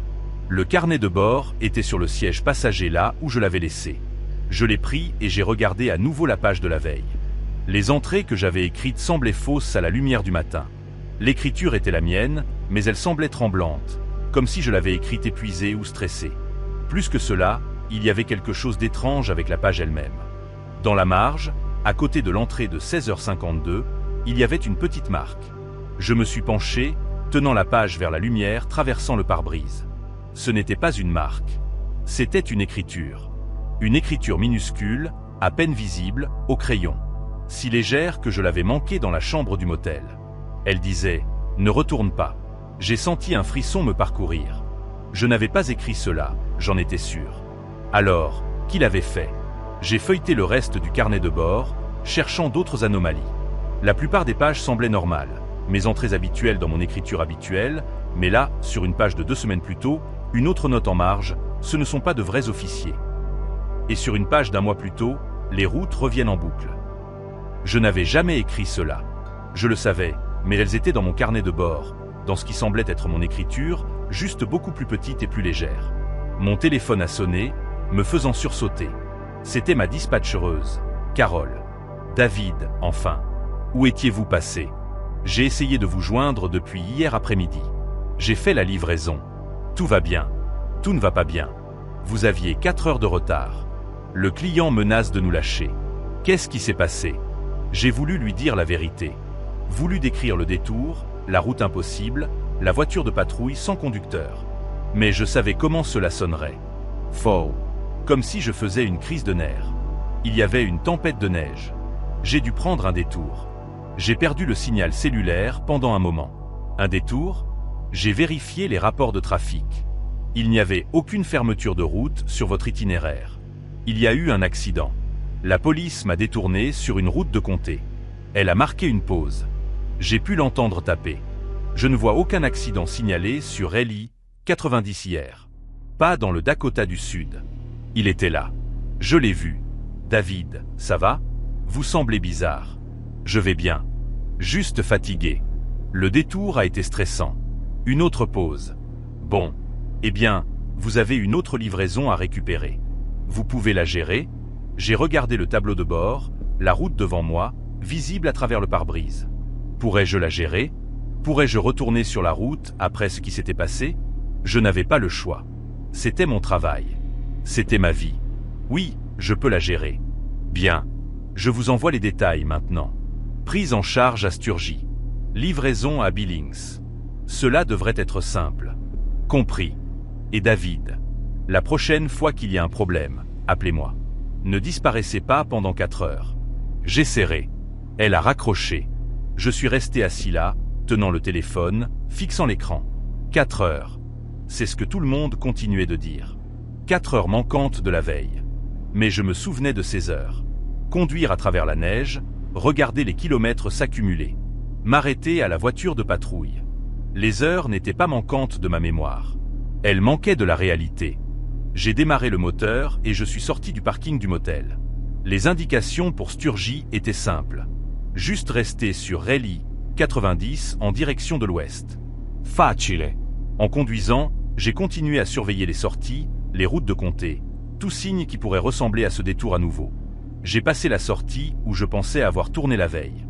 Mais il n'y avait pas de panneau pour la route 47 du comté, juste une route de service menant à un ranch marqué comme propriété privée. J'ai conduit au-delà de Murdo, la ville près de laquelle l'accident aurait dû se produire. Aucun signe d'incident, aucune présence policière, juste un tronçon tranquille d'autoroute un matin clair. C'était comme si la veille n'avait jamais eu lieu, comme si j'avais halluciné tout cela, sauf que j'avais les kilomètres sur mon odomètre. J'avais brûlé une quantité significative de carburant, et j'avais perdu 4 heures que je ne pouvais pas vraiment expliquer. La prise en charge à Sturgis s'est déroulée sans encombre. J'ai chargé le fret, des pièces de moto, destinées à un fabricant à Billings, et je suis reparti sur la route à midi. LI 90 Ouest à travers le Dakota du Sud jusqu'au Wyoming. Le paysage défilait, familier et ordinaire. J'ai dépassé d'autres camions, des voitures, des camping-cars, un trafic normal sur une autoroute normale, mais je ne pouvais pas me débarrasser de la sensation que quelque chose n'allait pas. La route semblait différente, comme si elle était légèrement décalée par rapport à ce qu'elle aurait dû être. Les bornes kilométriques semblaient passer à des intervalles irréguliers. Les sorties ne correspondaient pas tout à fait à ce que mon GPS montrait. Je me suis dit que j'étais paranoïaque, que la veille m'avait effrayé, et que je voyais des problèmes là où il n'y en avait pas. Mais puis, juste après Gillette, dans le Wyoming, je l'ai vu. Une voiture de police sur l'accotement, lumière clignotante. Un officier debout sur la route, faisant signe aux voitures de passer une scène d'accident. Mon cœur a commencé à battre plus vite. Pas encore, s'il vous plaît. Pas encore. En m'approchant, j'ai pu voir que c'était un vrai accident. 2 voitures, un accrochage mineur, des dégâts légers. L'officier dirigeait simplement le trafic autour d'elle. Rien de suspect, rien d'étrange. J'ai conduit en passant, regardant dans mes rétroviseurs la scène s'éloigner. L'officier a fait signe à une autre voiture. Tout était normal, mais mes mains tremblaient sur le volant parce que pendant un moment, alors que je conduisais en passant, j'avais vu quelque chose dans la voiture de police, ou cru voir quelque chose. La voiture était vide. Pas d'officier à l'intérieur. Juste une voiture de patrouille vide avec les lumières allumées. Mais c'était impossible. L'officier se tenait juste là. Il devait être sorti de la voiture. À moins qu'il n'y soit jamais entré. À moins que... J'ai chassé cette pensée. J'étais ridicule, paranoïaque. Les événements de la veille me faisaient voir des choses qui n'étaient pas là. J'ai livré le chargement à Billings ce soir-là sans incident. J'ai trouvé un autre motel bon marché, j'ai commandé une pizza, et je l'ai mangée en regardant une émission de télévision insignifiante, essayant de ne pas penser aux détours, aux heures manquantes ou aux routes impossibles. Cette nuit-là, j'ai fait le rêve à nouveau, la route droite à travers la prairie, la neige qui tombait, la voiture de patrouille apparaissant de nulle part. Mais cette fois, quand la vitre s'est baissée, j'ai vu moi-même assis sur le siège du conducteur, plus vieux, les cheveux gris, portant un uniforme de policier d'État. J'ai souri en rêve et j'ai dit « Prenez la prochaine sortie. Ce n'est qu'un petit détour. » Je me suis réveillé en sueur froide.